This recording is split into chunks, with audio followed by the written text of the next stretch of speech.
All right, let's now focus to round one in Detroit. And last night's debate featured Senators Bernie Sanders and Elizabeth Warren. But lower polling candidates did have some memorable moments as well. To discuss, we're joined by Vecchio, a Republican strategist and attorney, and political commentator Scott Blakeman, representing the left. All right, I think the overall message to me, Ken, was you had the more moderate Democrats, if you will, trying to temper the more left-leaning socialist Democrats. And that was really something that we saw play out a number of times throughout the evening, including with this exchange between Hickenlooper and Sanders. Let's start off by watching that. I'm saying the policies of this notion that you're going to take private insurance away from 180 million Americans who many of them don't want to give it. Many of them do want to get rid of it, but some don't. Many don't. Or you're going to, the Green New Deal, make sure that every American is guaranteed a government job if they want. That is a disaster at the ballot box. You might as well FedEx the election to Donald Trump. Well, the truth is that every credible poll that I have seen has me beating Donald Trump. Again, I think if we're going to force Americans to make these radical changes, they're not going to go along. You throw your hands up, but you haven't.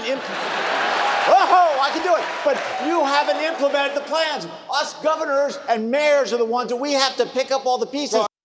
And Ken, that was really symbolic of the big trend. You saw the more moderate Democrats pushing against the radical proposals from other people in the party. Would you agree that was the prevailing theme? Absolutely. What this demonstrates, Michelle, is that the vast majority of Americans are frustrated and disgusted by the far left's agenda that includes socialism, Medicare for all, taking away people's rights to their own private insurance companies and to their own doctors, that free health care coverage for illegal aliens, decriminalizing people illegally entering at the border, abortion where they want to have it all the way up until birth and sometimes even after birth, crazy things like reparations and massive, maddening redistribution of wealth schemes. I mean, people are sick of this. And that's why you had 5, 6 of those Democrat candidates shooting in from the hard center. Scott, was that your take as well? Because it did seem to be a lot of pushback. No, I mean, that was an exciting clip. But no, I would take issue, by the way, there were no socialist candidates on the stage last night. Well, Bernie calls himself a Democratic socialist. But I must say that policies, yes, advocating for socialist policies. Well, and you know what? Medicare is a socialist policy, as a Social Security, and 95% of people have Medicare, love it. So if that's socialism, great. I take issue with Ken. First of all, those issues poll very well. Medicare for all is more than 51%. And that health care was a big issue why the Democrats took over the House in the midterm. Do you think that the pushback from the more moderate Democrats hurt or helped if the far left members of the Democratic Party? And again, I don't even see this as a far left moderate. I think for the most part, all the candidates on the issues are pretty much together. But I would say that Bernie and Elizabeth Warren they're pretty much on certain issues on health care, yes. But all right, let's talk about health care. Yes. There was just another exchange. Delaney pushing back against Senator Warren a few times. Let's watch.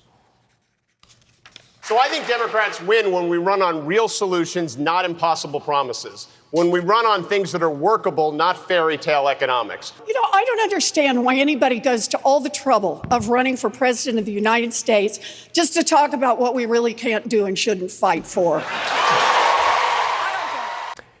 You know who that was a great line. You know who the big winner of last night's debate was?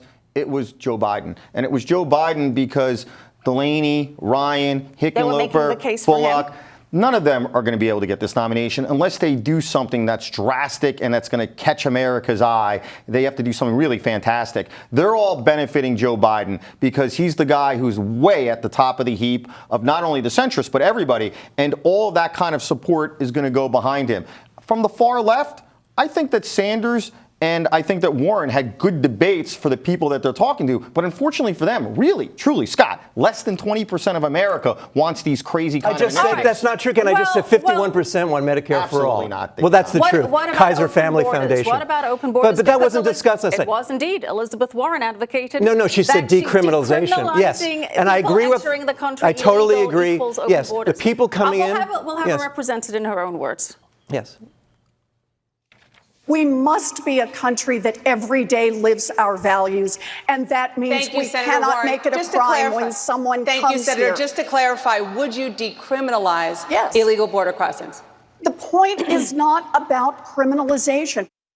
So she said yes, decriminalizing illegal border crossings means it's legal to enter the U.S. as you will, meaning it's an open border policy. No, when you decriminalize something, these are not criminals coming. These are desperate men, women, and children. How is decriminalizing illegal border crossings It does not mean opening the borders. It means that, first of all, what is going on that is criminal is that we have an asylum system that is being violated by the Trump administration. It is illegal to seek asylum. So all those people seeking asylum are not criminals. But how is it not open borders? Please answer that question. She's not speaking about open borders. How does decriminalizing illegal crossings not equate to anybody can just come in? Because that's not the case, because they should not be treated like criminals. There should be a system and to have a path to citizenship, but they're not criminals. Just like the Jews who came to America should not have been treated that way and sent back to their deaths in World War II. Let me just say one thing first of all. For those of you who can't even say no. You've had plenty of time to Both of you are not giving an accurate assessment of what last night was all about, and I want our viewers who may not have watched to know what was really going on. We played it in her own. We played it in her own. And I thought she came off very well. Let me respond to your point. I think that you have laws misconstrued.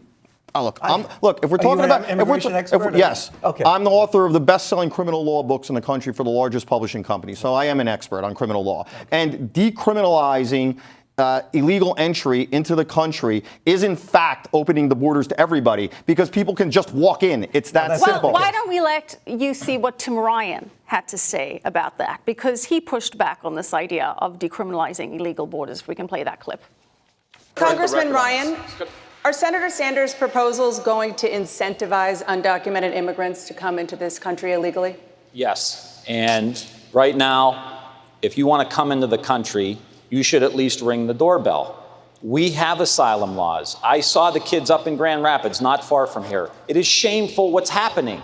But Donald Trump is doing it. And even if you decriminalize, which we should not do, you still have statutory authority. The president could still use his authority to separate families. May I just say that the biggest rush to immigration is through the Trump administration. He has incentivized more people to come by changing the policy, by frightening people, by people not knowing what's going on. Incentivize people to come because they don't know what's going to happen if the law is going to change. Look, this is not decentivize people. First of all, why are we talking about this? Sense. We're not. This was not the nub of the debate. It's a big part of it. What about the fact that illegal immigrants that are this is not a discussion of immigration. This is a discussion well, there was a discussion on a number of policies, which some of the moderate Democrats on that stage considered to be radical. So what do you think was the crux of the debate then? The crux of the debate was the line by Mayor Pete Buttigieg, who said, if anyone on the stage, if the Democrats have a far-left agenda, Republicans like Ken will say they're crazy socialists. And if the Democrats have a centrist agenda, people like Ken will say they have a crazy socialist agenda. So they need to stand up for what they believe in. I stand with what was said last night. And by the way, it seemed like you didn't really watch it because all you say is everything is socialist. That's not the case. And you know, it was 10 smart people who know the issues, unlike our president. Scott, that was a pleasure to me to watch. This isn't the best way to cross-examine somebody. You're putting words in my mouth that are actually false. I felt that what Ryan, Hickenlooper, Bullock, Delaney, Klobuchar, largely what they said, I thought was very centrist and made a lot of sense. However, because of the fact that I differentiate from them on multiple other matters, I would never vote for them instead of Donald Trump. All that said, I don't think that they're socialists. I do think that people like Buttigieg, I think that Warren, Sanders, I think he's super far left, Buttigieg. Okay. But the point is, it was 10 smart people on top of their game, thought it was an A game, and I think we need more of that civil discussion of the issues. Our president doesn't have a grasp of any issues. He goes to the phone instead of a briefing book. These were smart people. I think the main takeaway was a real pushback from the more moderate Democrats. Because also they're trying to be noticed. Against the more radical or different policies, if you will. There was also quite a bit of criticism over the moderators not being exactly moderate or neutral with the phrasing of their questions. Let's watch. What do you say to those Trump voters who prioritize the economy over the president's bigotry? So, Ken, it's just established that the president is a bigot by the way that question was phrased. This is a big problem. Don Lemon is just a symptom of many of the commentators from the far left.